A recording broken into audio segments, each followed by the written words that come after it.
Vamos lá, então, gente, bora aqui para mais uma aula de pegadinhas que é a LDB, né? Que as bancas aí preparam para o concurseiro, para o professor, né? As cascas de banana que as bancas jogam ali para tentar enganar o professor e fazer ele perder ponto. Então a questão ela já está aqui do lado e a gente vai fazer, né? O quê? Vai fazer a correção dela para a gente poder estar. Vou ler então todas as alternativas e aí eu vou justificar porque algumas são corretas e porque outras são incorretas, tá bom, pessoal? Então a primeira questão ela diz o seguinte, ó. Conforme a LDB, no que tange a verificação do rendimento escolar. O controle de frequência fica a cargo da escola, conforme dispõe seu regimento. No entanto, qual é a porcentagem mínima de frequência exigida do aluno, ressalvo os casos previstos em lei? Então vamos analisar uma a uma. Primeira, ó, mínimo de 60% do total de horas letivas para todas as etapas da educação básica. Qual que é a casca de banana aqui, gente? Ó, 60% do total de horas letivas para todas as etapas da educação básica. Está incorreto porque 60% do total de horas letivas é para a pré-escola, tá? Onde, lembrando que a pré-escola não tem reprovação, e aí o que acontece, né? A escola, o CI, ele vai entrar em contato com o conselho tutelar informando que aquela criança está infrequente na escola, então está com uma frequência menor que 60%, porém ele não reprova. Então, todas as etapas, ó, vou marcar aqui, todas as etapas da educação básica é o que também torna essa afirmativa incorreta, já que 60% é somente na pré-escola, tá bom? Letra B. Mínimo de 75% do total de dias letivos, sendo o ano escolar organizado em no mínimo 200 dias de efetivo trabalho. E aqui temos uma casca de banana. Qual que é, ó? Dias letivos, gente. Como a pergunta fala, ó, conforme a lei, né? A lei ela fala o quê, gente? A lei ela fala que o 75% é o total de horas letivas para aprovação. Então ele não tem o termo dias letivos, então eu preciso ficar ligado nisso aqui, porque a própria pergunta fala que é conforme a lei, sendo o ano escolar organizado em no mínimo 200 dias de efetivo trabalho. Então veja aqui como a banca foi aqui capciosa, porque ela botou 200 dias letivos, ela dá um ar de legalidade aqui para a alternativa, porém ela está incorreta, então precisa ficar ligado nisso. O artigo 24, inciso 6 da LDB, fala em 75% de horas letivas, tá bom, pessoal? De frequência. Então, letra B incorreta. Vamos para a letra C. Mínimo de 75% de horas letivas, exceto na educação infantil, onde essa frequência não é obrigatória. Afirmativa correta. Por quê? Ó? Mínimo de 75%, correto. É isso mesmo. A LDB fala que é 75% do quê? De horas letivas, né? Ó, que nem está aqui na alternativa, correto. Exceto na educação infantil, onde essa frequência ela não é obrigatória. Por quê? Na educação infantil de 0 a 3 anos, que é a idade de creche, não tem frequência obrigatória. Na pré-escola, que é 4 e 5 anos, a frequência é de 60%, ou seja, não é essa frequência. Então, a afirmativa C é uma afirmativa correta, tá bom? Vamos agora ver as outras para ver o que tem de errado nelas. Ó, mínimo de 85% total da carga horária letiva prevista para o curso, sendo admitida compensação de ausências para o ensino fundamental e para o ensino médio, tá? E aqui ela tá errada porque, ó, né, ela está mencionando, primeiro de tudo, 85%, que não está na lei, não, a LDB não fala, né? E outra, a LDB ela não admite compensação de ausência, tá? Como está escrito ali. No texto legal, ela prevê o quê? A possibilidade de compensação de ausência, né? Em relação ao quê? Às atividades pedagógicas, mas não no sentido de abater o percentual de 75%. Portanto, duas informações aqui incorretas, né? A primeira delas, 85% da carga horária letiva. Informação incorreta. Segunda aqui é o quê? Admitida compensação de ausências. Não é compensação de ausências, tá, pessoal? Tem que ficar ligado. Ela admite a compensação o quê? Ali em relação às atividades pedagógicas e não em relação à frequência. Então tem que ficar ligado nisso, tá? E letra E, mínimo de 80% de horas letivas para alunos do ensino médio e 75% para os demais. Porcentagem de 75%, a gente já falou, é a mesma para todos os níveis ali, para todas as turmas, né, de fundamental e médio, e não a distinção para o ensino médio. Então a gente tem que lembrar a frequência dentro da educação básica, né? Pré-escola, 60%. Ensino fundamental e médio, 75%. Então, todas as outras afirmativas aqui estão incorretas, porque, como eu falei para vocês, ela não faz essa distinção entre escola de ensino médio e o ensino fundamental, tá bom? Vamos então agora para a questão número 2. Espero que tenham entendido, espero que essa questão tenha ficado clara para vocês. Vou pedir aqui, inscrevam-se no meu canal, curte o meu vídeo, compartilha ele. Pessoal, tem na descrição desse vídeo, tem um Google Forms com as questões do vídeo, se tu quiser ir lá responder, ver se acerta aí, tá bom, pessoal? Então vamos para a questão número 2, ó. A LDB estabelece o quê? Que a educação básica é composta por educação infantil, ensino fundamental e ensino médio. É obrigatória e gratuita. Sobre a obrigatoriedade, qual afirmação está em conformidade com o texto legal? Então veja que aqui ele está falando o quê? Sobre o texto. Vamos analisar as afirmativas. Letra A. Educação básica é obrigatória dos 4 aos 17 anos de idade e a gratuidade se estende a todos aqueles que não tiveram acesso na idade própria, inclusive a educação superior. Então veja que essa afirmativa aqui, ela tenta dar um ar de legalidade quando ela cita a idade correta, 4 aos 17 anos. Ela bota umas coisas ali sobre estender a todos aqueles que não tiveram acesso na idade própria. Tá correto. O ensino ele tem que estar estendido ali a todos aqueles que não conseguiram, né, ser matriculado na idade certa, né, que é que se estende o quê? A EJA, né? E a questão aqui é maior o que educação superior, né, na letra A. O que acontece, né? A LDB ela não fala de obrigatoriedade com o ensino superior. A obrigatoriedade é dos 4 aos 17 anos com o quê? Educação básica. Então a pegadinha, a casca de banana para vocês aqui nessa questão é o que? Ensino superior. O ensino superior aqui é o que complica bastante nessa questão, tá? Então torna ela incorreta. Então letra A ela não é a questão que eu estou buscando. Letra B. É dever dos pais ou responsáveis efetuar a matrícula dos filhos na educação básica a partir dos 5 anos de idade, sendo a gratuidade garantida somente até os 18 anos. Aqui o quê? Afirmativa incorreta, porque o dever da matrícula é a partir do quê? Dos 4 anos, dos 4 aos 17 anos. E a gratuidade ela não se limita aos 18 anos, gente. Por quê? A gente tem o quê? A EJA, que é para aqueles que não conseguiram finalizar os estudos na idade correta. E a EJA ela também é gratuita, então tem que ver que às vezes a pegadinha tá aqui, a casca de banana tá o quê? Né? Que a gratuidade ela não se encerra nos 18 anos, né? E a ideia da matrícula. Então, aqui, ó, 5 anos, informação incorreta. A gente a partir dos 4 anos, 4 anos começa. Que a gratuidade é somente até os 18. A gratuidade, gente, ó, gratuidade garantida até os 18. Incorreto, tá? Porque a EJA é garantir, né? Os municípios, o estado precisam oferecer a EJA de forma gratuita, ou seja, a gratuidade ela não se encerra com 18 anos, tá bom? Então a gratuidade é, como eu já falei, educação básica, ensino médio, né? Educação infantil, creche pré-escola, né? Em educação fundamental, ensino fundamental e o ensino médio, tá? E aí, para aqueles que não conseguiram terminar os seus estudos na idade correta, tem a EJA, que também é gratuita. Veja aqui a casca de banana. EJA é gratuito e é para maiores de 18 anos também. Então, informação incorreta. Letra C. A obrigatoriedade abrange a educação infantil, creche pré-escola e o ensino fundamental, sendo o médio opcional, mas gratuito na rede pública. Informação aqui, gente, incorreta. Por quê? Vamos lá. A obrigatoriedade, ela abrange o quê? A educação infantil na parte da pré-escola. Então aqui, ó, creche já é uma informação incorreta. Já não dá. Creche, ela não está ali na obrigatoriedade, como a gente estava falando, de matrícula. Os municípios são obrigados a oferecer ela, mas não tem obrigatoriedade ali legal de matrícula, tá? O ensino fundamental tá certo. O ensino médio que tá errado, porque o ensino médio ele é obrigatório dos 15 aos 17 anos. Então, afirmar o quê? Que o ensino médio, né? O ensino médio aqui, ele é opcional, é o que torna a questão incorreta também. É a casca de banana aqui, então, bom, bora ficar ligado. Letra D. Letra D fala o seguinte, ó. O acesso à educação básica obrigatória e gratuita é direito público subjetivo. A gratuidade se estende a todos que não concluíram na idade própria também. Tá correto, é isso mesmo, tá? O artigo 4 ali, parágrafo 1 da LDB, afirma o quê? Que o acesso à educação básica é obrigatória, é direito público subjetivo. E o inciso 1 do mesmo artigo garante o quê? Gratuidade de ensino público em estabelecimentos oficiais, estendendo-se também o quê? A EJA, para aqueles que não concluíram na idade certa. Portanto, aqui, letra D é a nossa afirmativa correta. Então, tem que ficar ligada aqui nas cascas de banana. Letra E.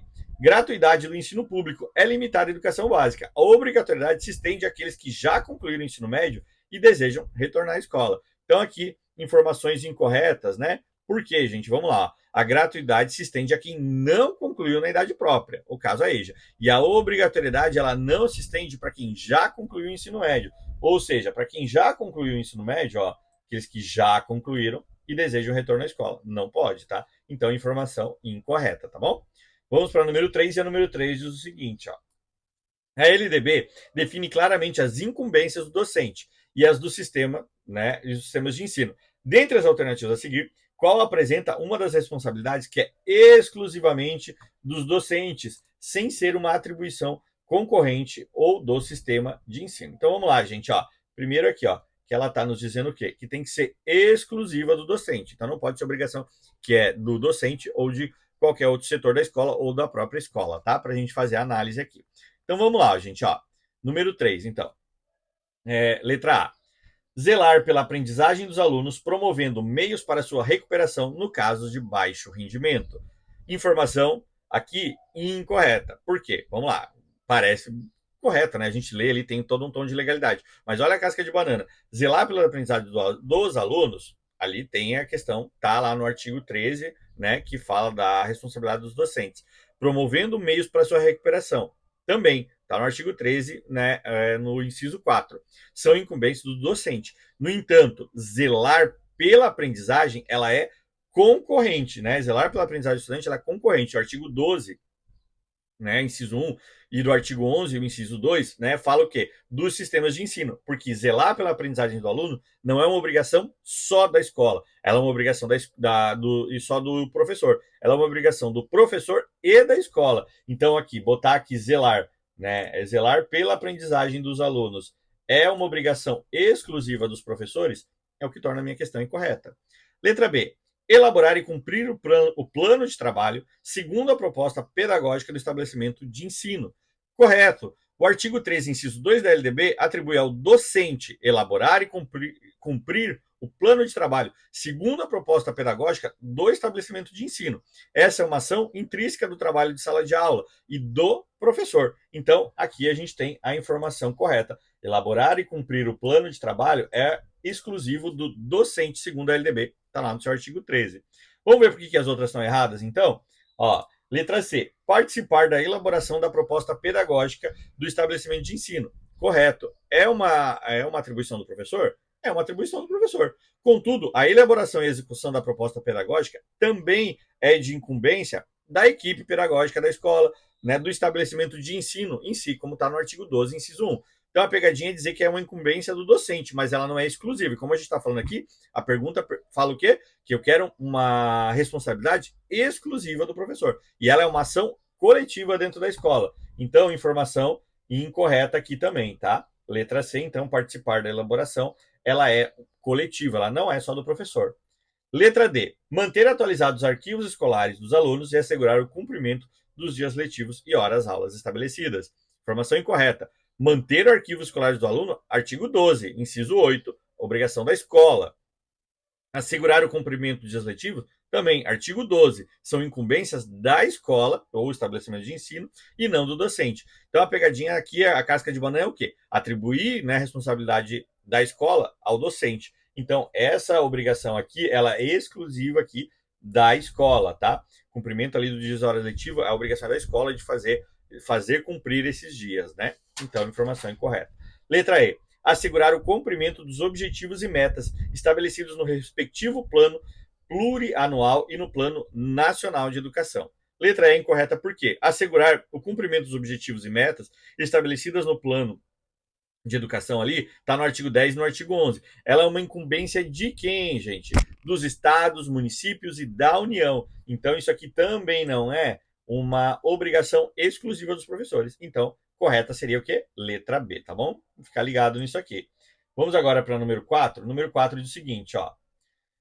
Em relação à educação de jovens e adultos, a EJA, a LDB prevê uma adequação específica para exames supletivos. Exames supletivos, EJA. Então, aqui, ó, vamos lá. Assinale a opção que indica corretamente a idade mínima para a conclusão do ensino médio por meio da EJA, de acordo com o artigo 38, parágrafo 2. Então, vamos lá, gente. Agora que a gente está falando sobre idade mínima. Nesse caso aqui, eu vou eliminar aqui porque ó, as questões aqui que trazem idade incorreta. Vou botar aqui na tela, ó, idade para acesso à EJA é qual, gente? Vamos lá, ó. O artigo 38 ali estabelece o quê? Que exames para a EJA, acesso para a EJA no ensino fundamental, são para aqueles alunos com 15 anos completos. Então, para acessar a EJA do fundamental tem que ter 15 anos completos. E o parágrafo 2 afirma que o exame, o acesso para a EJA, ensino médio, é para aqueles com 18 anos completos. Então, fundamental, na EJA, 15 anos. Ensino médio na EJA, 18 anos. Então, a letra A, B, C, D ali, elas estão incorretas, porque, deixa eu marcar aqui para vocês aqui a letra D, para a gente não se perder qual que é a correta. E aí as outras, elas são incorretas, porque a primeira aqui, fala de 14 para a conclusão do fundamental. Incorreto.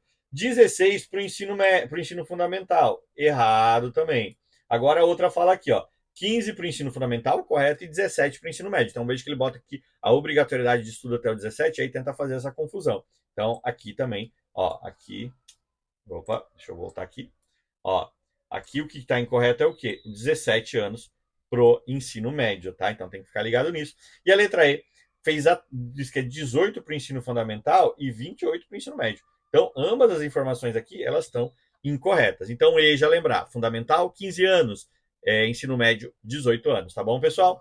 Bora, então, aqui para a nossa última questão aqui, questão número 5. E ela diz o seguinte, segundo o artigo 24 da LDB, confere às escolas a possibilidade de realizar classificação e reclassificação dos alunos. Qual alternativa que apresenta uma condição de classificação ou reclassificação não prevista expressamente no texto legal? Então, aqui a gente está falando o quê? Sobre o processo de você aprovar um estudante ou não, e aí tanto faz se o estudante tem uma defasagem ou não, se o estudante está no certo. Classificação é isso, quando meu aluno ali está na idade certa, ele está frequentando, atingindo as notas, ele fez todo o trabalho certinho ali, o que acontece? Esse aluno ele vai ser classificado para o próximo ano letivo, tá bom? Então, a gente tem que ligar aqui nessa questão. E reclassificação é aquela questão assim, o estudante está numa turma, mas ele consegue acompanhar a próxima, aí eu vou ali procurar as ferramentas que eu posso estar reclassificando esse estudante para outra turma, tá? Vamos lá, letra A. Por promoção para alunos que cursaram com sucesso, mas veja que eu acabei lendo muito rápido aqui, vamos lembrar aqui, que ela está falando o quê, gente? Não previsto, tá? Então eu estou procurando aqui uma questão que não está prevista, ou seja, uma questão que está incorreta. Vamos lá, letra A. Por promoção para os alunos que cursaram com sucesso o ano ou a fase anterior na própria escola. A LDB fala justamente sobre isso.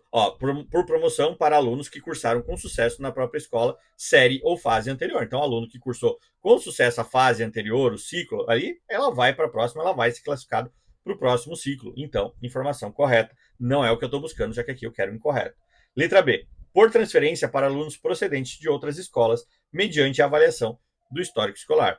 Também está lá no artigo 24, fala sobre isso, que o aluno ele pode ser classificado ou reclassificado por transferência, quando ele vem de outra escola, e aí a gente vê que ele tem um rendimento melhor do que para, ou seja, assim, o aluno está na sexta série, mas ele tem capacidade total de estar acompanhando o sétimo ano. Quando ele faz essa transferência, a gente tem ali a questão que a gente pode fazer a medição de classificação, reclassificação, ou até de níveis, porque a gente sabe que aí tem cidades, estados aí que fazem o quê? Que tem uma forma, às vezes, que o ciclo não é igual. Então, a minha aqui é primeiro ano, a outra é por módulo, e assim por diante. Então, aí eu posso fazer esse processo de classificação para conseguir confirmar em qual turma eu vou matricular esse meu estudante. Então, a LDB garante isso aqui, informação correta.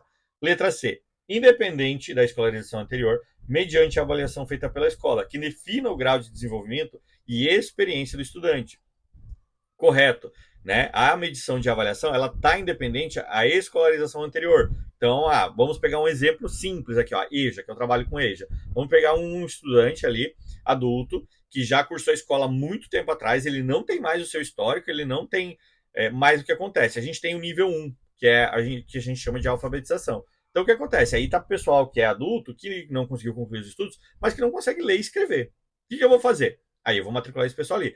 Chegou um estudante ali que ele sabe ler e escrever, ele sabe fazer a matemática básica ali, porém eu preciso matricular ele. O que eu vou fazer? Ele não tem histórico escolar, não sou há muito tempo, a escola já não existe mais. Eu vou reclassificar esse aluno, posso fazer uma prova de reclassificação, por exemplo, e aí esse aluno vai comprovar para mim que ele já está apto a avançar para o próximo nível, e aí ele pula ali a alfabetização, eu não preciso matricular ele ali. Então, temos a lei nos garante isso aqui, tá bom? A gente pode meio que assim, ser indiferente àquela escolarização anterior dele, porque ele comprovou pra gente que ele está apto ali a seguir os estudos, tá bom? Letra D. Em qualquer tempo, a reclassificação poderá ser feita em razão de transferências entre estabelecimentos, sendo vedadas em casos de defasagem em idade série. E aqui está incorreto, porque a LDB prevê a classificação ou reclassificação justamente o quê? Em casos de defasagem, né, idade série. Então aqui o termo vedado, que não deixa essa prática acontecer, é o que torna incorreto, porque ela está prevista na lei, tá? E o vedado, ele tira essa previsão, ele nega esse direito. Portanto, a informação que eu estou buscando é a letra D. E a última, ó, reclassificação pode ser realizada por aproveitamento de estudos realizados fora do país. Então aqui, a LDB ela não fala literalmente isso. Porém, a LDB entende ali que existe a possibilidade legal admitida, o quê? Pelo sistema de ensino, quando ele faz por transferência e avaliação de ensino, que a gente já falou ali atrás. Ou seja, estudante estrangeiro que consegue, que já tem o domínio da língua, que você vê que ele não, né, eu não tenho o histórico dele de outro país, ou eu não tenho como, não consigo fazer a conversão. Mas esse estudante fala para mim que lá ele frequentava o 7º ano e eu faço um teste de classificação, eu faço uma verificação, faço uma avaliação desse estudante e eu vejo que ele consegue acompanhar, pronto, eu posso ali fazer um processo de reclassificação para ele, tá bom? Então, essa afirmativa não é o que eu estou buscando. Vejo, então, letra D era a afirmativa que a gente estava buscando, graças àquela casca de banana, que era o que? A palavra vedada, né? Usar a palavra vedada anula as possibilidades que estão expressamente permitidas segundo a LDB. Tá bom, pessoal? Espero que tenham gostado, espero que esse vídeo tenha ajudado vocês. Não esquece de se inscrever no meu canal, curte esse vídeo, compartilhe, ajuda o meu trabalho, tá? Até a próxima aula, espero que tenham acertado as questões ali no teste, tá bom?